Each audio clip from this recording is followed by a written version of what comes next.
Selamat sejahtera, saya Gloria Estefania Gioti, pelajar daripada Sidma College Sabah. Di dalam video ini saya akan membentangkan assignment saya yang bertajuk Pelan Prasekolah. Nama pensyarah saya adalah Miss Jila Bilangun. Ini adalah pelan prasekolah yang telah saya buat. Di sekeliling pelan prasekolah saya mempunyai pagar. Pagar ini dibuat untuk mengelakkan berlakunya kes-kes seperti kes penculikan dan menjamin keselamatan kanak-kanak ketika berada di prasekolah. Taman permainan dan padang juga telah diletakkan di luar kelas.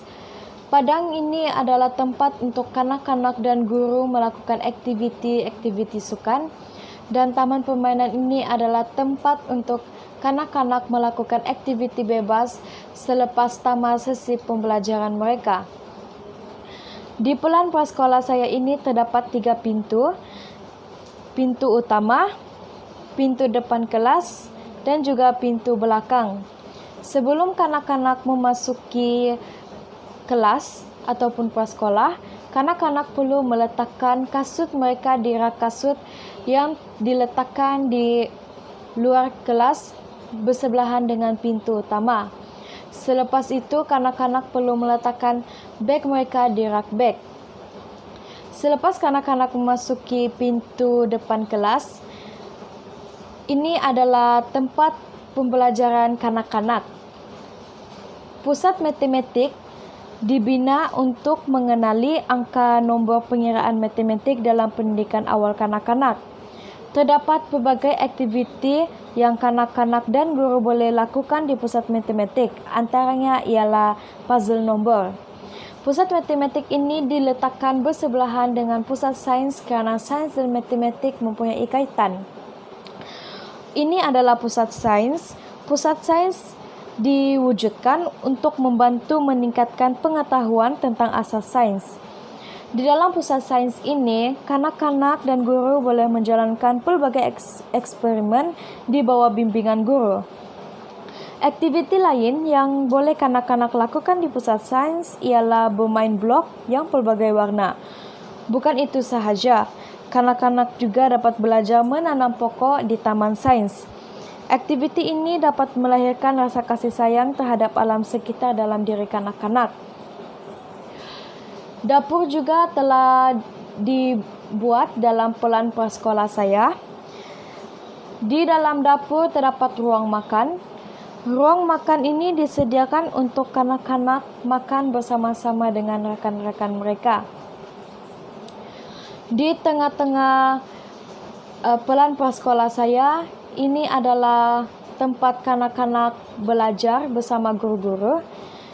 Papan putih disediakan di hadapan meja pelajar supaya kanak-kanak dapat melihat apa yang guru-guru mengajar di depan. Di belakang ruang pembelajaran kanak-kanak terdapat pusat drama. Pusat drama ini diwujudkan di dalam prasekolah untuk memberikan peluang kepada kanak-kanak untuk melakukan aktiviti seperti berlakon, bercerita dan sebagainya. Pusat drama ini dapat mengembangkan dan meningkatkan bakat mereka dalam masa yang sama, membina keyakinan diri mereka ketika berada di hadapan orang ramai.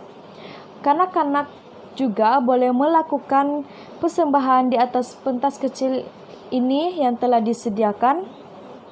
Kursi panjang ini juga telah disediakan supaya kanak-kanak lain selesa ketika menonton rakan mereka berlakon atau bercerita.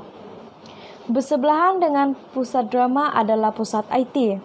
Pusat IT ini diwujudkan bagi membolehkan murid menggunakan peralatan teknologi. Melalui pusat IT ini, kanak-kanak dapat berinteraksi dengan bahan teknologi. Kanak-kanak akan dibimbing ketika menggunakan komputer untuk mengelakkan kanak-kanak bermain atau menendang wayar ketika belajar. Pusat IT ini diletakkan di hujung supaya senang untuk menyambungkan wayar di plug. Seterusnya adalah pusat seni dan kraft. Pusat seni dan kraft ini diwujudkan untuk meningkatkan daya kreativiti kanak-kanak.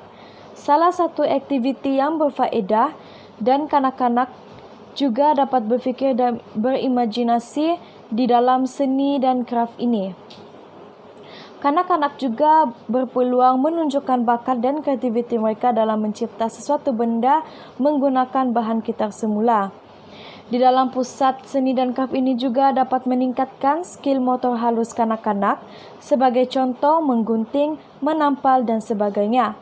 Kanak-kanak akan berasa seronok dan akan memberikan kesan positif dalam diri kanak-kanak ketika melakukan aktiviti di pusat seni dan kraft.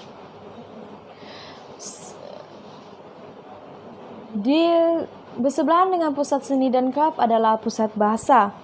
Pusat bahasa ini dapat meningkatkan kemahiran bahasa kanak-kanak, kerana sesetengah kanak-kanak masih belum boleh bertutur dengan betul dan lancar. Dengan adanya pusat bahasa ini di prasekolah, kanak-kanak boleh belajar cara bertutur dengan cekap dan lancar. Aktiviti yang boleh dilakukan dalam pusat bahasa ialah belajar membaca.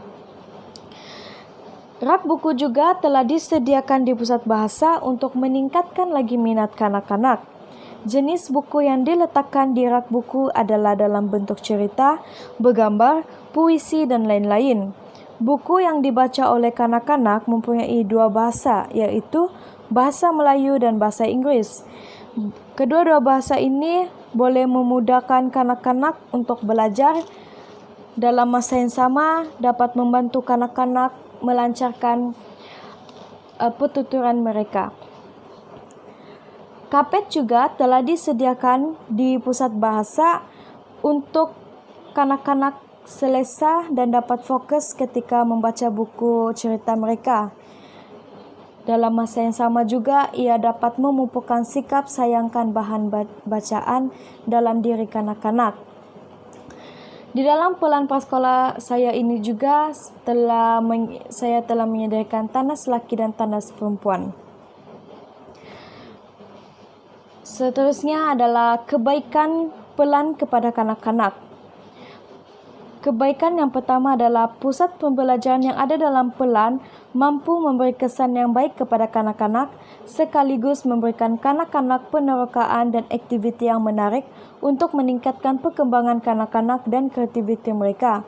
Bukan itu sahaja, aktiviti yang seronok juga mampu menarik minat kanak-kanak untuk rajin ke sekolah setiap hari. Akhir sekali, kanak-kanak dapat melakukan aktiviti bebas selepas tamat sesi pembelajaran di taman permainan. Kanak-kanak dapat bergembira dan mengeratkan hubungan dengan rakan-rakan. Itu sahaja pembentangan saya. Sekian, terima kasih.